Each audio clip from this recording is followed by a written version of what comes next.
दोस्तों मैं हूं बिस्मिल्लाह आफ्ताब आलम और आप देख रहे हैं उर्दू हिंदी नॉलेज चैनल।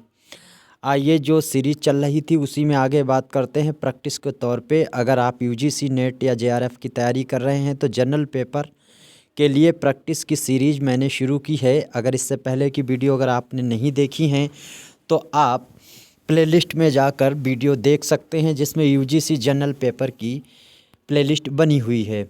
आइए पहले प्रश्न पे बात करते हैं और सबसे पहला प्रश्न ये है, करंट अफेयर से प्रश्न बना हुआ है।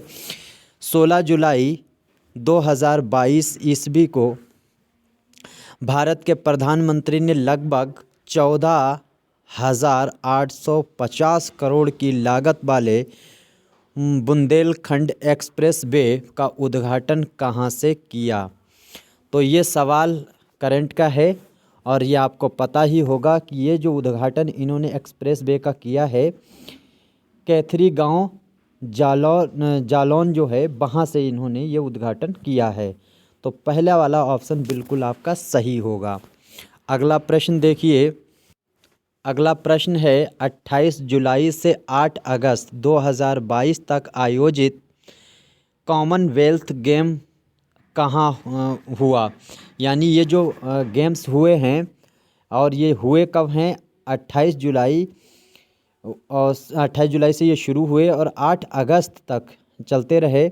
2022 में आयोजित कॉमनवेल्थ गेम्स जो हैं ये जो है बर्मिंघम इंग्लैंड है, इंग्लैंड में ये आयोजित किए गए हैं। आप में से किसी को अगर पता है कि आगे अब की बार जो गेम्स होने वाले हैं वो कहाँ होंगे तो इसका शुभंकर जो है इस गेम का क्या था वो भी आपको याद रखना है। शुभंकर जो इसका था पेरी द बुल, शुभंकर इसका रखा गया था, पेरी द बुल बनाया गया था एक बच्चे के ज़रिए। अगला प्रश्न देखिए।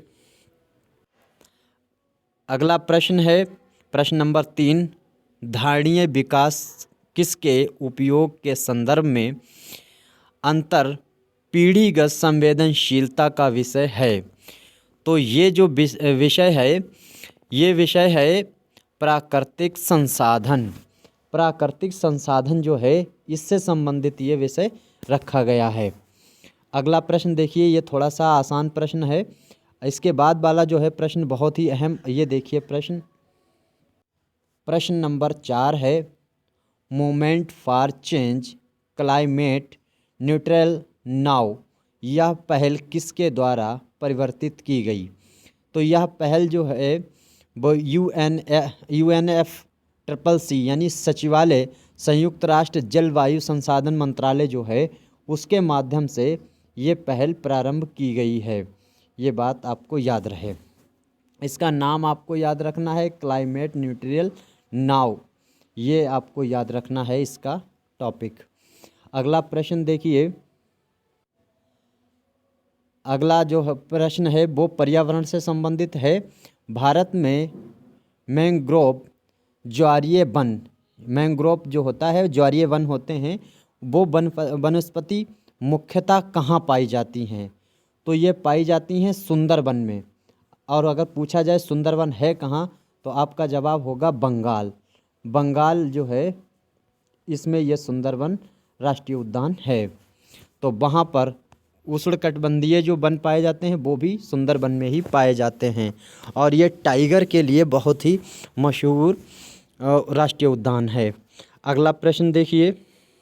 अगला प्रश्न नंबर 6 देखिए, उस स्थल का नाम बताइए जहाँ से प्राचीनतम स्थायी जीवन के प्रमाण मिले हैं। तो ये जो है सिंधु घाटी सभ्यता से जो प्रमाण प्राप्त हुए थे उससे पहले भी प्रमाण मिल चुके थे। तो वो कौन सा स्थान है जहाँ की खुदाई से यह प्रमाण प्राचीनतम जीवन जो है मानव जी रहा था उसके प्रमाण मिले हैं। तो आप इनको क्रमबद्ध देख लिए। जो मेहरगढ़ है, मेहरगढ़ नंबर डी पे देखिए, मेहरगढ़ जो है उसमें 7000 ईसा पूर्व, ये बलूचिस्तान में है वर्तमान में, यहाँ जो है साक्ष्य प्राप्त हुए हैं। इसके बाद में कालीबंगा है जहाँ भी प्राप्त हुए हैं 3500 ईसा पूर्व में, और 4000 ईसा पूर्व में जो है किली गुल मोहम्मद ये स्थान है वहाँ से प्राप्त हुए हैं। और इसके बाद में धोलावीरा से प्राप्त हुए हैं 2500 ईसा पूर्व में। तो सबसे प्राचीनतम मेहरगढ़ आपको याद रखना, ये बलूचिस्तान में वर्तमान में बलूचिस्तान में है।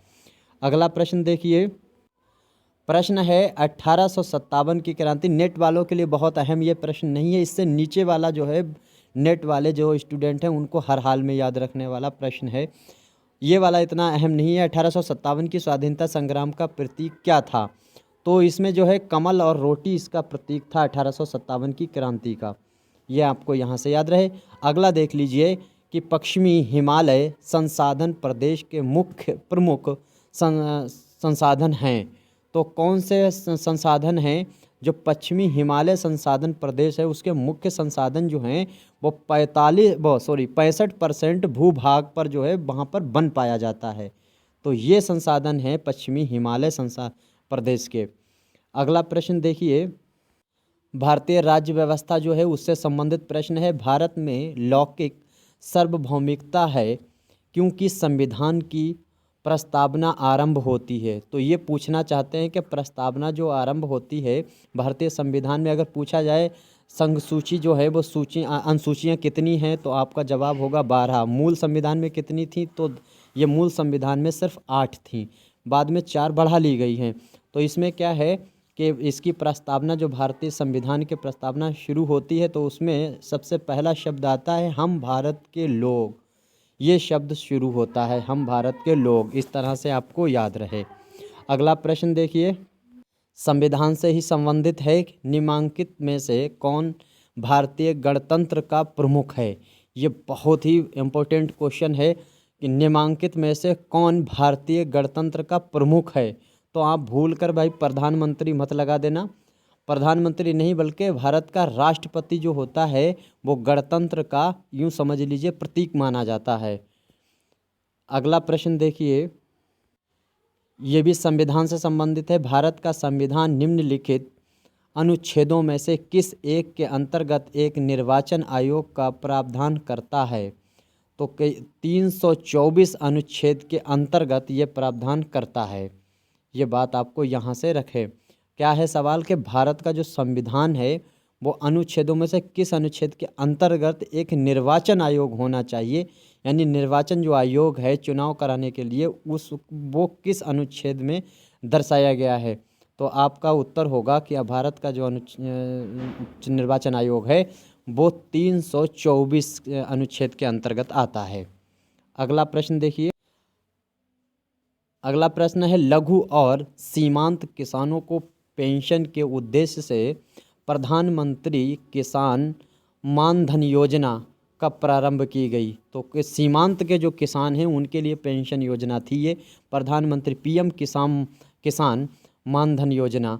तो ये कब प्रारंभ की गई है? तो 12 सितंबर 2019 में ये प्रारंभ की गई श्री नरेंद्र मोदी के माध्यम से।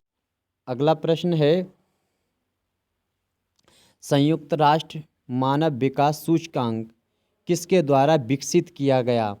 तो ये विकसित किया गया है किसके माध्यम से विकसित किया गया? ये देखिए महमूद उल हक, ये पाकिस्तानी व्यक्ति है। आप पाकिस्तानी व्यक्ति अगर दिया जाता है नाम तो सोचकर ऐसा ना छोड़ दें। महमूद उल हक जो है ये अर्थशास्त्री है पाकिस्तान का, जिसने संयुक्त राष्ट्र मानव विकास सूचकांक है और उसको विकसित किया था। तो इसके बाद अगला प्रश्न देखिए, ये प्रश्न शोध से संबंधित है। अभिज्ञात शोध, अभिज्ञात शोध क्या है? अभिज्ञात शोध, पहले प्रश्न समझ लीजिए। अभिज्ञात शोध प्रश्न अथवा उद्देश्य से संबंधित प्राथमिक अध्ययनों का गुणात्मक रीति से सार संप्रेषण और व्याख्या करने को क्या कहा जाता है?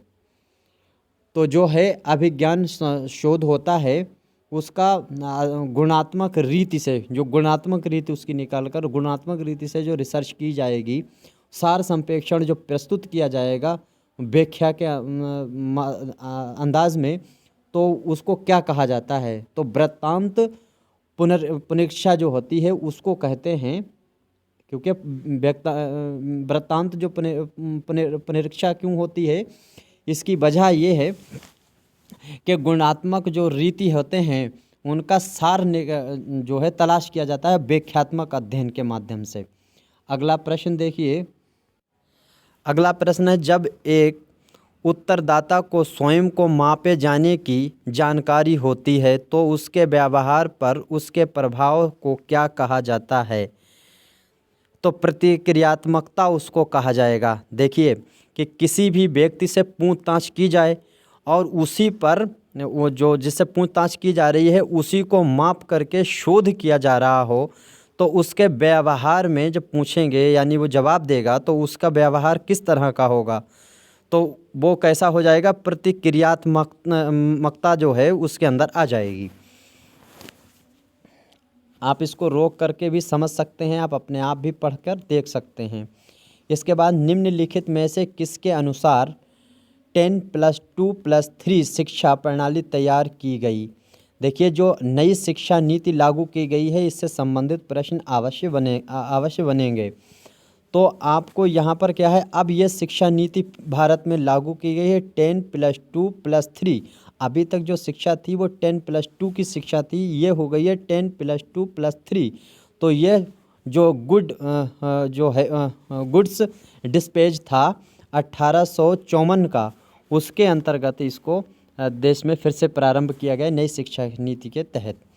अगला प्रश्न है, प्रश्न नंबर 17 है, इलेक्ट्रॉनिक कंप्यूटर का आविष्कार किसने किया? तो ये आविष्कार इंग्लैंड के वैज्ञानिक हैं डॉक्टर एलन एम ट्यूरिंग, इनका नाम आपको याद रखना होगा। इन्होंने इलेक्ट्रॉनिक कंप्यूटर का आविष्कार किया। आईसीटी का दूसरा प्रश्न है, सीपीयू और आईओ के बीच सिग्नलों के मूवमेंट को कौन नियंत्रित करता है? तो जो है इसको करता है कंट्रोल यूनिट जो है वो इसको कंट्रोल करता है। माउस, इसके बाद में ट्रैक बॉल और जॉयस्टिक निम्नलिखित किसके उदाहरण हैं? तो ये माउस ही ये काफ़ी है समझने के लिए, आगे के अगर आपको नहीं मीनिंग पता है तब भी ये पेन इनपुट डिवाइस हैं क्योंकि इनसे इनपुट किया जाता है कंप्यूटर में, और आउटपुट जो होता है जो उधर से वापस होता है उसे आउटपुट कहते हैं। तो कंप्यूटर में कोई कार्य करना है तो माउस से ही हम संकेत भेजते हैं कंप्यूटर में, लिहाजा कह सकते हैं कि माउस जो है और ये ट्रैक बॉल जो है और जॉयस्टिक जैसे गेम खेला जाता है उसमें इनका इस्तेमाल होता है। तो ये जो हैं पेन इनपुट डिवाइस हैं, ये बात आपको याद रहे। अगला प्रश्न देख लीजिए 20 नंबर। तो कंप्यूटर में मशीनी लैंग्वेज का प्रयोग करते हैं। मशीनी लैंग्वेज जो है तो ये डॉट डॉट जो खाली जगह दी गई यहाँ पे क्या होगा, सीपीयू क्या होता है, प्रोसेसिंग कोड होता है। तो प्रोसेसिंग कोड जो है वो अब यहाँ पे जो है मशीनी लैंग्वेज जो है वो प्रोसेसिंग कोड को ही समझती है। प्रश्न नंबर 21 है, फॉर प्रॉफिट बिजनेस द्वारा निम्नलिखित में से किस डोमेन का प्रयोग किया गया? तो बिजनेस के लिए जो वेबसाइट बनाई जाती है उसमें .com होती है, वो इस्तेमाल होती है। इसकी तरह एजुकेशन का होगा अगर वेबसाइट तो उसमें edu बना हुआ होगा। तो मैसेज का जो होगा वो MIL का इस्तेमाल किया गया होगा। इस तरह से इनकी पहचान होती है। तो बिजनेस के लिए होता है .com। अगला प्रश्न देखिए, प्रश्न नंबर 22 है, अप्रैल 2022 में रायसीना डायलॉग के 7वें संस्करण का आयोजन किस राज्य या केंद्र शासित प्रदेश में किया गया? तो ये नई दिल्ली में किया गया है। केंद्र शासित राज्य नई दिल्ली में इसका आयोजन किया गया।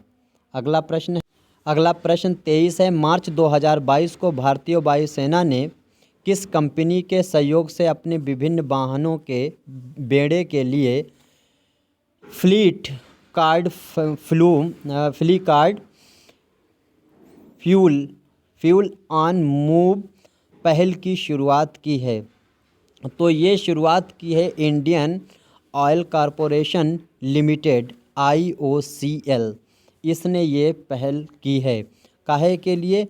जो वाहन होते हैं उन वाहनों को चलाने के लिए जो ईंधन की ज़रूरत होती है फ्लीट, फ्लीट कार्ड फ्यूल जो होता है उस अनमूवी पहल की शुरुआत की है, तो उनमें भरने के लिए इसने शुरुआत की है इंडियन ऑयल कॉरपोरेशन लिमिटेड ने।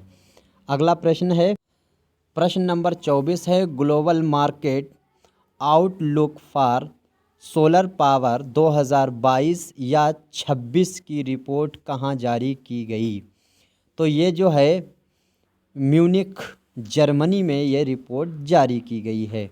ये म्यूनिख जो है वो जर्मनी का एक शहर है। अगला प्रश्न है, प्रश्न नंबर 25 है, जलवायु परिवर्तन पर संयुक्त राष्ट्र संघ का कन्वेंशन ढांचा किससे संबंधित है? तो ये कन्वेंशन जो ढांचा है ये ग्रीन हाउस गैस के उत्सर्जन में कमी, ग्रीन हाउस गैस जो है उसके उत्सर्जन में कमी करने के लिए जो है जल परिवर्तन संयुक्त राष्ट्र संघ का कन्वेंशन ढांचा तैयार किया गया है, ताकि पर्यावरण और जो है नेचर चीज़ें हैं उनको सुरक्षित किया जा सके। अगला प्रश्न देखिए, अगला प्रश्न है, पेड़ पौधे एवं जंतुओं की सर्वाधिक विविधता विशेषता है? तो ये सर्वाधिक विविधता विशेषता है, अगर ये देखना है आपको तो उष्णकटिबंधीय जो आर्द्र वन जो है वहाँ पाई जाती है, वहाँ पर आपको ये देखने को मिल सकता है। ये मैंने अभी बताया कि ये कहाँ पाए जाते हैं वन, तो ये सुंदरबन में पाए जाते हैं, बंगाल। प्रश्न नंबर 27, भारतीय राष्ट्रीय कांग्रेस में सूरत की फूट हुई थी? ये बहुत अहम नहीं है, 1907 में सूरत की फूट हुई थी, ये बात आपको याद रहे। और ये अधिवेशन कब हुआ था? जो तृप्ति नदी पर हुआ था, और 1907 में ये सूरत की जो है फूट पड़ी है अधिवेशन में। तो कांग्रेस में फूट यहाँ से सूरत जो अधिवेशन है वहाँ पड़ी थी। पृथ्वी की जुड़वा बहन कहे जाने वाले ग्रह का नाम? तो पृथ्वी की जुड़वा बहन जो है शुक्र को कहा जाता है। भोर का तारा, शाम का तारा, सबसे चमकीला तारा, पृथ्वी के करीब का जो है तारा, तो जो है ये चमकीला तारा, ये सारे जो हैं शुक्र को ही कहा जाता है। पृथ्वी के करीब का सबसे तारा जो वो सूर्य है, ये बात आपको याद रखना है यहाँ से। इसमें ये पूछा जा रहा प्रश्न है 29, निम्नलिखित में से किस संगठन ने ERIC होगा, ERIC एरिक इकाई है, इसकी दूसरी इकाई का नाम पूछा जा रहा है, तो NCERT है इसका जो है इसकी एक इकाई। तो NCERT की इकाई, इसकी इकाई NCERT है। ये ऐसे कह सकते हैं, कहने का मतलब ये एक दूसरे की संस्था में से निकली हुई उप संस्थाएँ हैं। अगला प्रश्न देख लीजिए, और आखिरी प्रश्न होगा, निम्नलिखित में से कौन एक केंद्रीय प्रवृत्ति का माप नहीं है? तो परमाणिक विचलन जो होता है वो परमाणिक विचलन ये केंद्रीय प्रवृत्ति का माप नहीं कर सकता है। बाकी मध्यमान है, मध्यांक है, बहुल्यांक है, ये सभी माप कर सकते हैं प्रवृत्ति का, लेकिन परिमाणिक विचलन जो है वो माप नहीं कर सकता। तो इस तरह से 30 प्रश्नों पे मैंने चर्चा की। उम्मीद करता हूँ आपको प्रश्न अच्छे लगे होंगे। आपका कोई मशवरा है तो कमेंट कीजिए। शुक्रिया, धन्यवाद।